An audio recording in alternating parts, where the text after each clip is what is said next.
Welcome to What Do You Know podcasts. This podcast was created to inspire, to open up those sparks and invite us to what do we each know. Now, my guests come from all around the globe, have experienced, have created, and brought different things into this beautiful world. But what if their journey is just there to be an inspiration for what it is that each of us actually knows? Some of our topics will be about the planet, businesses, money, creation of wealth, relationships, and so much more. And we invite you to listen to this episode of What Do You Know? Hello, everyone, and welcome to What Do You Know? Where I get the great pleasure as your host, Lale Hancock, to interview people all around the world who are creating some special magic in different industries and different parts of what their hearts sing about. And today I have a special friend. My friend Emanuel Dimas de Melo Pimenta. Hello there, my friend. How are you? It's a great pleasure to be here with you. You know what I love is his name has also a mix of honey and peppers. So we're going to add some flavors, some spice to this conversation today. One thing about you, Emanuel, I've always been just so inspired. You have such a broad background. Okay, architect, urban planner, composer, artist. You have been writing over 100 books in different languages since the day you were 14. That was just a few years ago. So here we are today to actually celebrate the new book, SOMA, which means body. So do you want to tell them a little bit about you, this great gift you brought into the world, and all the kindness that you're also creating with these books? So it's love. It's everything is love. I love what I do. I love to write. I love to share. I love to learn, because we never teach in life. We just learn. We can learn together, but those who think that are teaching are in illusion, because we are rebuilding everything. Memory, in neurological terms. I'm a researcher of neurology after 40 years.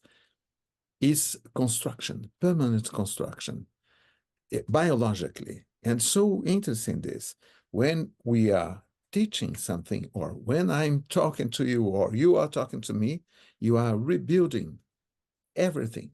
So you are learning. This is the act, it's creativity, is the act to know. It's very interesting. So it's love, it's just that. So how many languages do you speak? 5. But I studied also Japanese, but I forgot. It's English, French, Italian, Spanish, and a little of Portuguese.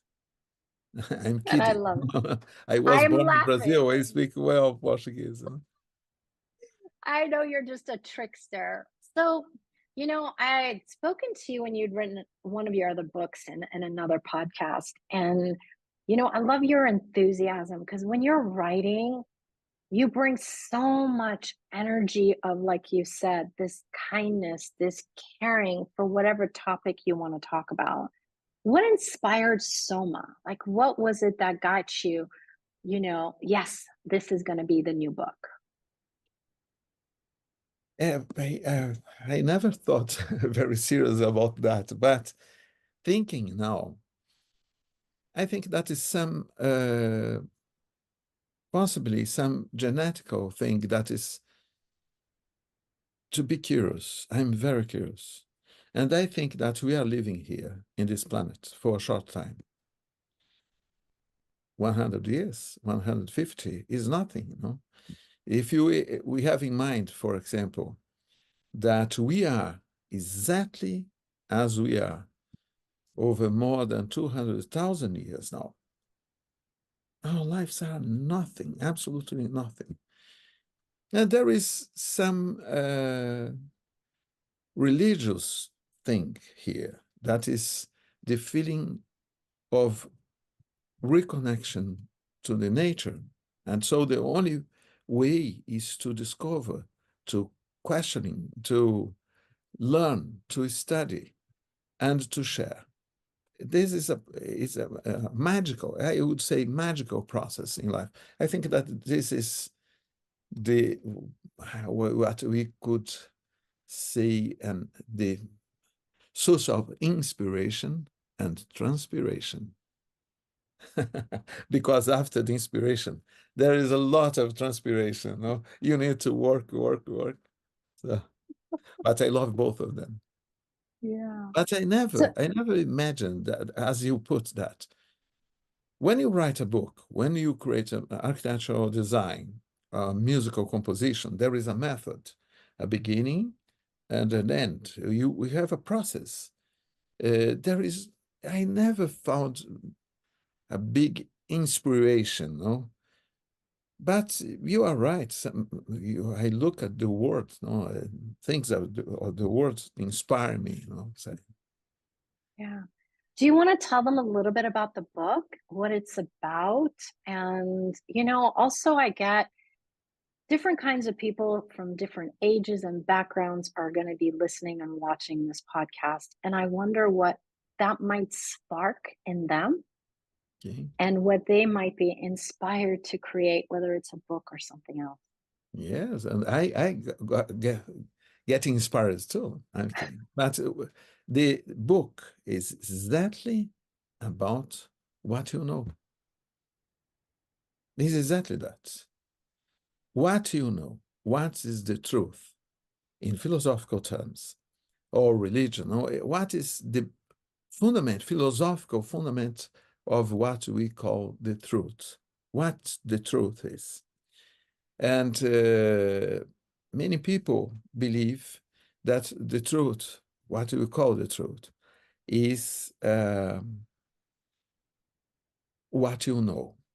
So if you know many things, you believe in some things. But this is an illusion I show in the book. The truth is nothing more than the meaning of the thing. So, and this has a story that started thousands of years ago, but mainly in Greece. And in Greece, we have two figures, among others, that launches the roots of what we know, or what we believe as the truth. One is Plato, and another one is Aristotle. And two big lines, two big paths started. One believed that the truth is coherence. That is what you know. So when you make lots of ideas, you have some things you believe.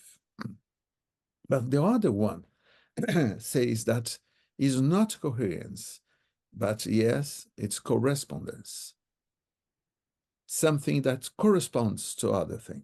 Like tomato, you cannot call tomato an elephant, for example, no?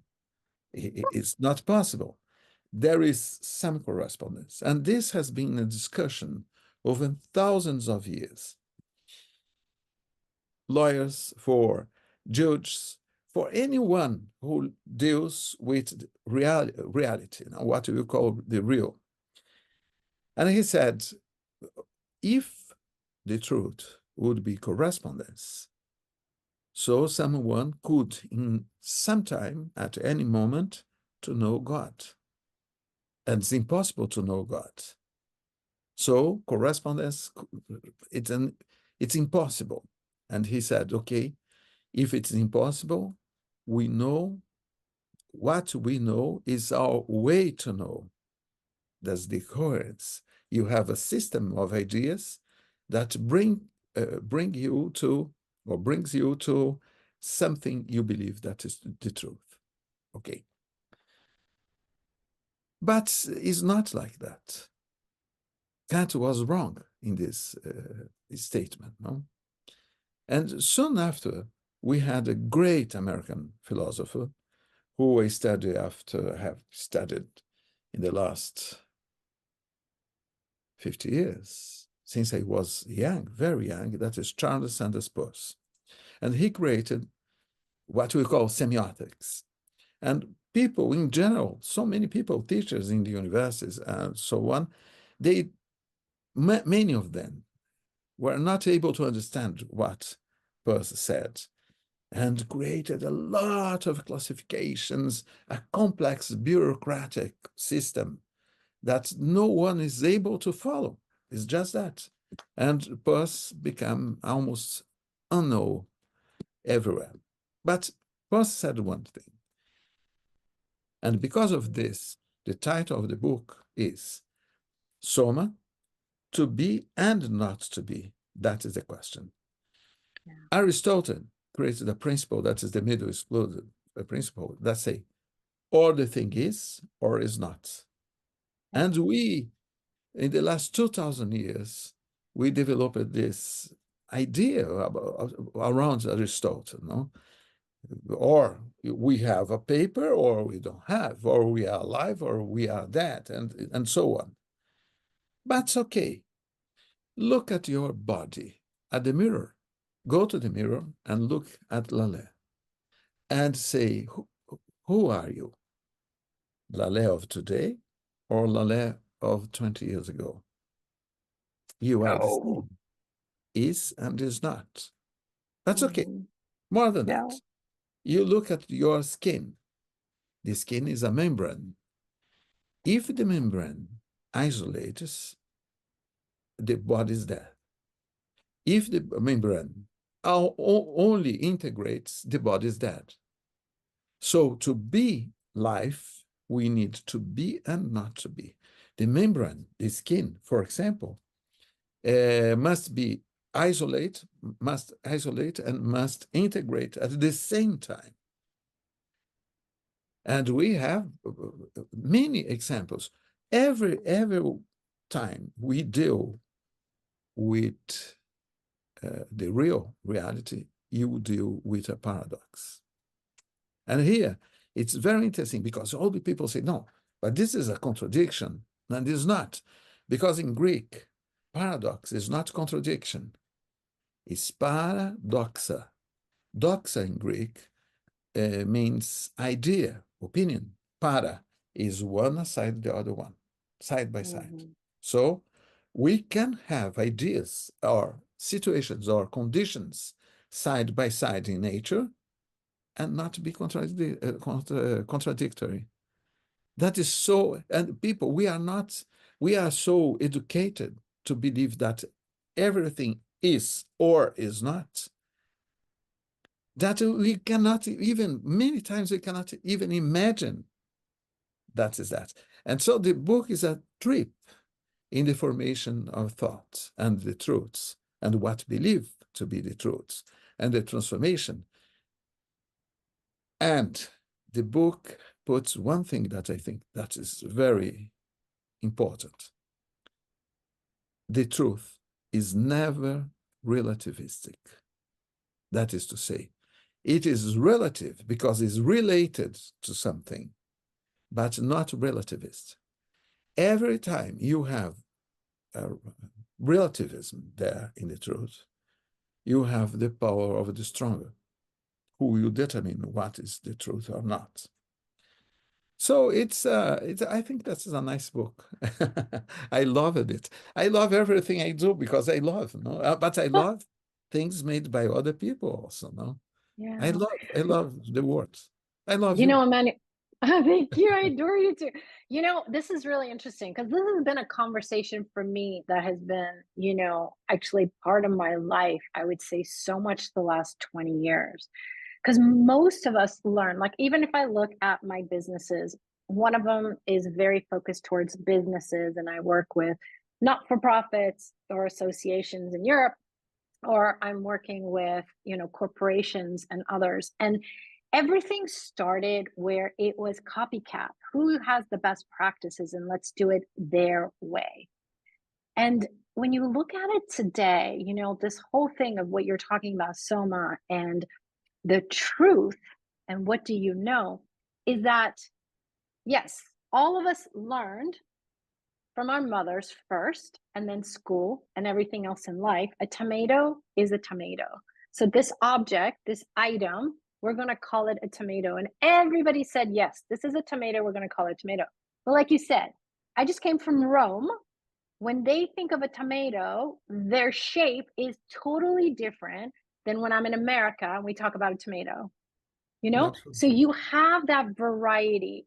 But each of us, one of the things that I really have, my curiosity has really explored a lot, and I get there's so much more to come in the next 10, 20, 30 years, is our innate truth. That knowing that you have, that even babies have, you don't have to become a PhD to have. There's a knowing that we have from within us. And when you say this and you're bringing the philosophers' points of views, depending on the century, is which philosopher was correct. And then the next century, there was someone else who said, correct in his statement. Maybe there's this. And I think that's the gift of the truth for each of us. It's not about making it all be one. Yes, but Mm-hmm. sorry to cut you. If not, you lost. You lose the Mm-hmm. the what you put is very interesting, very important, but it is and it is not. I explain to you. Mm-hmm. Two basic ideas. One of them is when we born.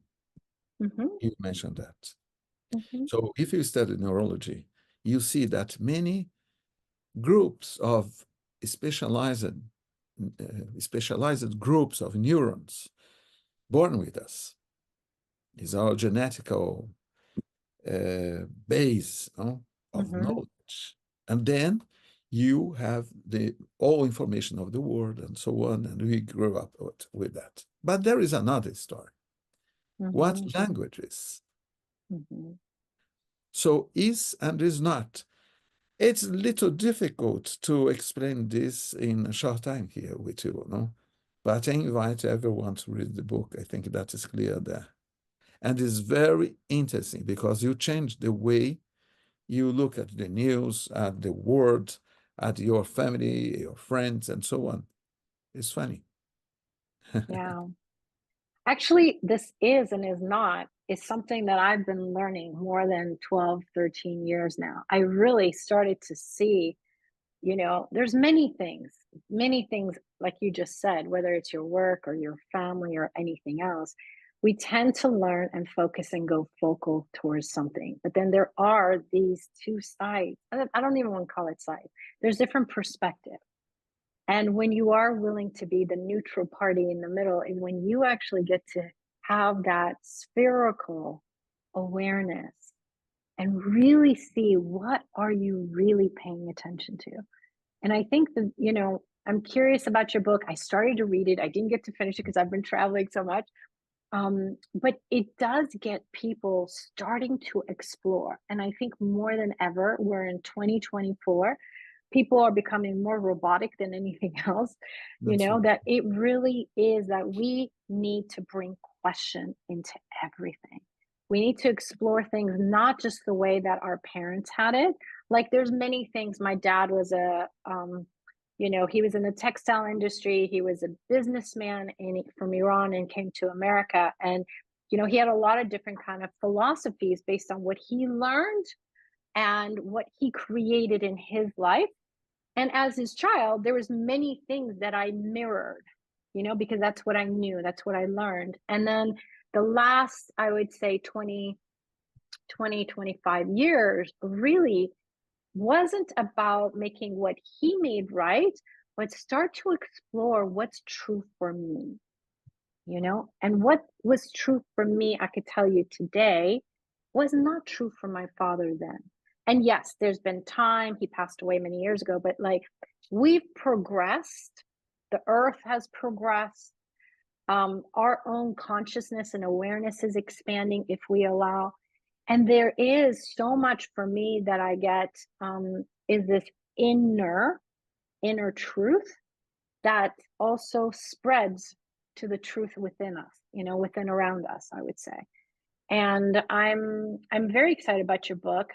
We have the link below, so as people are watching this or they're listening to this podcast, there's a place where you can go and purchase your book and really start to explore beyond the boxes, is really what I want to say. Yes, And absolutely. really see, yeah. Two things you said that it's very important things. The first one is the lack of philosophy, when everything becomes automatic. And you go, for example, to the internet and look for a book and you have everything the artificial intelligence believes that you want or not. And you you cannot reflect and think about, yes, it's lost of distinction, and only difference produces consciousness. But there is another thing. You said, I don't want to be too long because I know we have a short time. You said, okay, there are things that are true for you and not for your father, for example, no? Is and is not, because, okay, some kind of truths can be true for you and not for your father, since then are related to you, but not to the world. You are reality also. So what is the problem is when someone or some entity wants to impose a general truth that is not connected to the real. And we have this in history all the time. All the time. You can have, even in the French Revolution, you can have it in ancient Greece. In many cases, I explain in the book. The question is not the personal thing. For example, you love someone, okay? And you believe that this person is good, and your father thinks it's not. This happens every time. What is important to know here is to go to the roots and to know what you are calling to be good or not, or your father's too. Because there are things that you can see and you can give a value that your father doesn't give. But we cannot generalize personal things. And this is, again, is a paradoxical situation. And it's so beautiful to deal with this world of paradoxes, as you said, and so on. I'm sorry, I think that we passed the time. It's okay. Emanuel, this was perfect, because actually it was. My first husband, my parents were like, please do not marry him. You guys are young, do not do this. And it is. Like, I think you addressed it so beautifully. But again, what you're inviting people to is not an answer. It's the curiosity to explore and see what it is for them, and I think we need this so much in the world today. This is one of the things I do traveling all around the world, is to ask people to, hey, what if we're not just functioning based on the algorithms, we're not robots, but really start to ask questions and explore and know every moment is a new moment. Thank you for being here for this episode of What Do You Know podcast. We're so grateful you're here. If you have not yet subscribed, you can subscribe below. And will you contribute to assisting us in spreading this out to all others who may be looking for it? And comments below. Let us know. What did you think of this episode? What contribution has it been for you? And also, what topics would you like to hear about? We look forward to hearing from you today and in the future.